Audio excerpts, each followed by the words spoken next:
What's happening, fam? My name is John. This is Adam's Fam Anime. We are here to talk about Dragon Ball Super Chapter 87 today. And this chapter is titled The Universe's Strongest Appears. And if you aren't already caught up on this chapter, please go ahead and read it. There will be spoilers ahead. There are a lot of twists and turns in this chapter, and the title itself is probably not referring to who you think it does. Now that we got the spoiler warning out of the way, if you haven't already, please be sure to subscribe to this channel if you want to see more Dragon Ball related content. Here on this channel, I do cover more things like One Piece and anime and manga in general, so if you have any ideas of videos you want me to make, or if you just want to talk Dragon Ball, please be sure to let me know in the comment section down below. Now, moving on to this chapter, the first 3 pages are more or less dedicated to some lighthearted fanfare and conversation from the 4 protagonists of this arc, of course being Goku, Vegeta, Granola, and Minato, or 5 I guess if you count Oatmeal as well. You can definitely count him as number 5. I sure won't, because he had no presence in this chapter in any way, shape, or form, and I feel like the reason why Oatmeal was left out of this chapter is because the sneak attack on Minato had to kind of resonate with us, and if Oatmeal was active and conversating during that sneak attack, then it's most likely that Oatmeal would have interfered and caused Gas to fail that attack, as Oatmeal should have been able to pick up on, scan, or detect Gas's movements from the moment he stood up. Now, I know that this chapter has been stated to signify the end of an arc, but there are some plot conveniences within the first 5 or so pages of this chapter that just really need to be addressed. For one, the fact that Oatmeal had nothing to say throughout this entire chapter is already kind of a sketchy concept. And then we have Minato, who just magically got a Zenkai boost and powered up and now has the ability to restore ki as well as healing wounds. Now, narratively, this doesn't serve a whole lot of purpose throughout this chapter except to kind of sink in some things that happen later, which I'll get into in a second. But one thing about this whole Minato situation that is worth speculating about is its placement in the chapter. We did see that he confirmed that he was actually able to heal Granola's wounds and restore his energy, but it kind of gives me the impression that maybe he undid the life-draining attack that we saw in the last chapter. That is sheerly speculation on my part, because we have no affirmation that that's in fact what Minato is doing here. But hey, maybe we'll get an answer in the near future, as this method of healing could be a way that Minato could keep Granola alive for the foreseeable future, or at the very least to somewhat offset the negative effects of his wish. Moving on with the chapter's events though, the way that Gas reveals that he is still in fighting form is one that we've seen time and time again throughout the past couple decades in Dragon Ball. When a Namekian runs around and begins healing people in mass, inevitably he is going to get sniped and put down while no one else is paying attention. Granola flies down to assist Minato while Goku and Vegeta power up to go take on Gas, and we're treated to like a good 9-page fight. And while it is a good fight in these handful of pages, it isn't anything that we haven't seen so far. The one thing that I will say that is worth noting is as you watch this fight progress, every hit that Gas takes ends up making his body decay and look more dead or more zombie-like as time progresses. And look, the concept of moving skeletons is not something that's new to Dragon Ball. We've seen it before, just mostly in a comedic capacity, but the way it's used in this chapter has a totally different feel about it.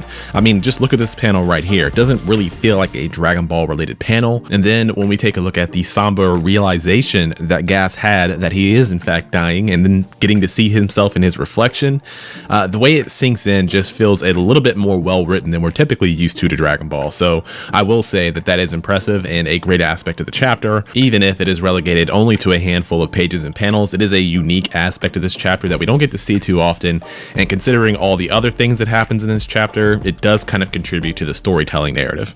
Up until that point, Gas pretty much had the upper hand against Goku and Vegeta until this realization, and just as we get the reveal or the confirmation that Elec is a truly unredeemable character, as he was willing to let his siblings die or even abandon them for the sake of his own survival, we do see that divide between the Heater clan right before Frieza shows up on the scene for his big reveal. And when Frieza shows up, he does it in a scene-stealing fashion, as he usually does, and I just gotta say personally that I really like the way that he is depicted throughout this chapter. Not just his new form, but his personality, his attitude, his confidence is just something that we've only seen kind of grow and get better throughout the series. I mean, he calmly shows up to the scene, takes out Gas with one punch, and although it does seem fairly simple, if you take a close look at the panel where he punches through Gas, you can clearly see that he actually did transform into our first actual reveal of Black Frieza. I mean, honestly, it's only in one panel, but if you look closely, it is the exact image that we see with the full reveal of Black Frieza. So after delivering a killing blow to Gas, Gas just kind kind of deteriorates into a skeleton and then is subsequently crushed by Frieza.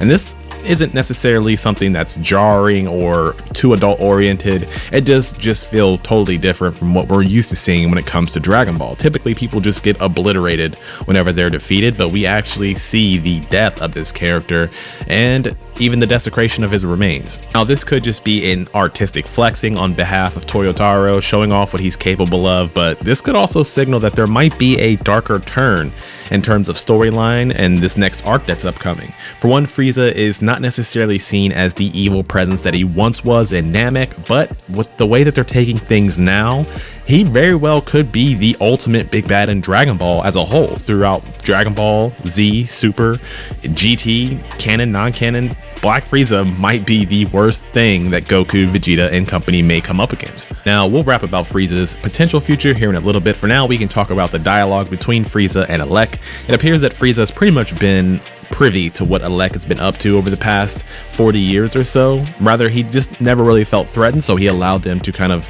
sneakily attempt to overthrow him.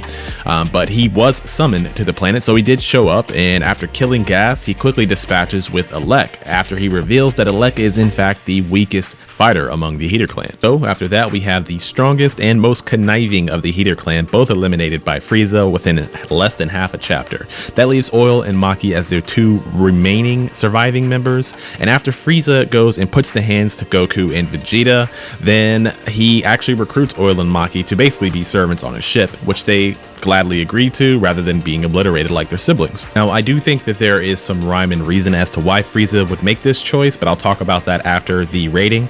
In any case, after an acceptance from Oil and Maki and a cheeky grin from Frieza, his ship takes off, leaving Goku, Minato, and Granola and Vegeta to kind of lick their wounds. And as I've said before in this review, plot convenience is a very strong point in this chapter, and as soon as Frieza departs, Whis shows up to heal Minato just before he would die. So after Minato is up on his 2 feet, there is some friendly banter between everyone present.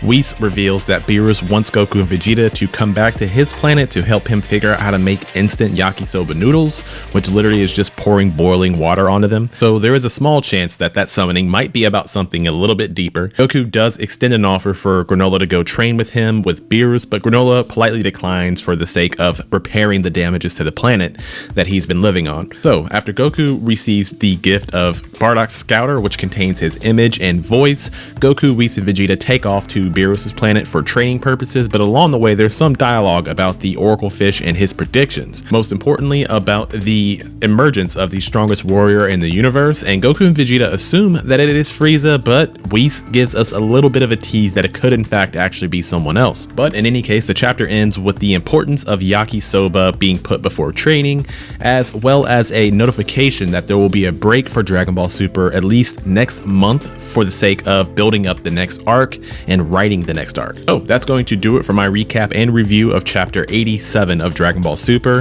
If I had to give this chapter a rating, I'm going to go ahead and give it a 7.5 out of 10. Normally it would have been a bit higher. The only reason why I'm giving it such a low rating for this chapter in particular is because of the plot conveniences that we saw rife throughout this chapter. For starters, we have Minato learning how to restore energy when that was a kind of plot convenient cap in the very recent past. So now that he can restore ki, it serves a few purposes. 1, to get Granola back on his feet for the end of the arc. 2, to put Goku and Vegeta at max power just before they get into a fight with Frieza, so that way Frieza's power can be emphasized. Another plot convenience is Frieza's arrival right at the moment of a potential character turn for Gas, as Gas realizes that he is in fact dying, gets to see an image of himself in the reflection in the water, and just before he can react to this newfound revelation of his, Frieza shows up and rages him and kills him nearly instantly. So we don't really get to see the fallout between Gas and Alec, which almost would have been guaranteed unless Gas was cool with just sacrificing his life for his family's success, but it doesn't appear that that was going to be the case. So I think they missed out on a good character development and a good writing opportunity for the Heater clan. And yet another storytelling convenience would be the lack of presence with Oatmeal in this chapter. As far as I know, Oatmeal is still operating or alive and had nothing to say about Gas getting up and sniping Minato. That would have been something that Oatmeal absolutely could have predicted, unless Oatmeal is a sentient being who made a mistake. I'm pretty sure Oatmeal is a robotic being who could have easily detected or scanned gas. And then the most blaring plot convenience in this entire chapter is the fact that Frieza found his own room of time and spirit, which just is horribly convenient for the fact that we've had 2 wishes now made to create the strongest warrior in the universe. And just because Frieza was in a different dimension training for quote unquote 10 years, he wasn't picked up and wasn't really included in this power scaling when it comes to creating the new universe's strongest character. But to my knowledge, these dimensions don't exist outside of universes. They're just like pockets within a universe. So I don't know, we'll have to see how that's explained away in the near future. But storytelling issues aside, the artwork was amazing in this chapter, as was the hype. We have the moment of Gas's reveal, we have the moment of Frieza's arrival, we have Alex's destruction. I mean, just everything about this chapter felt like it was intense. It's just those storytelling issues earlier that I mentioned that just kind of kept it from being a perfect chapter or a perfect transition into the next arc. So I think a 7.5 out of 10 is very fair for this chapter. Terrible story, good hype, good artwork. Now, the last thing I'm going to talk about for this chapter, or at least to go over, is Frieza's big reveal. We do get to see him in a new form, which is awesome. I've really just been anticipating his arrival for this arc, and the way they did it in this chapter did not disappoint. My only gripes about this chapter and Frieza's appearance in it obviously would be the convenience of him being outside of space and time when those 2 wishes were made. But then again, if they have big plans for Frieza and for him to be the big bad of the next arc, then I'm all for it. Now, as I said before in the review, I do think that Frieza kept Oil and Maki alive for some reason other than their quote-unquote expected cooking and serving potential. I believe that the reason that Frieza kept Oil and Maki alive wasn't for their renowned cooking and serving skills. Rather, I think his true purpose for showing up on this planet wasn't to meet the Heater clan, but I think that he has business with 7-3. Now, the android 7-3 has been a plot device that's just kind of been sitting in the background when it comes to Moro and this most recent arc, but I don't doubt that there is some important aspect to this character 7-3 that is going to probably bleed into the next arc or 2. So maybe Frieza is looking to get access to 7-3 for the sake of merging with it or getting information off of it. Honestly, I don't know, but I will probably do a video in the very near future speculating about what Frieza might want with his newfound power and his new goals on the planet Cereal. But guys and gals, that's going to do it for my Dragon Ball Super review for chapter 87. If you guys have any thoughts or opinions on this chapter, let me know in the comment section down below. Also, if you agree or disagree with any of my points, I'm always willing to talk Dragon Ball. And if you guys haven't already, be sure to like, share, and subscribe. I would greatly appreciate that. It would help out this channel's growth and my own motivations for putting out more material. Once again, my name is John. Thank you very much for watching if you got this far in the video. I will catch you in the next one.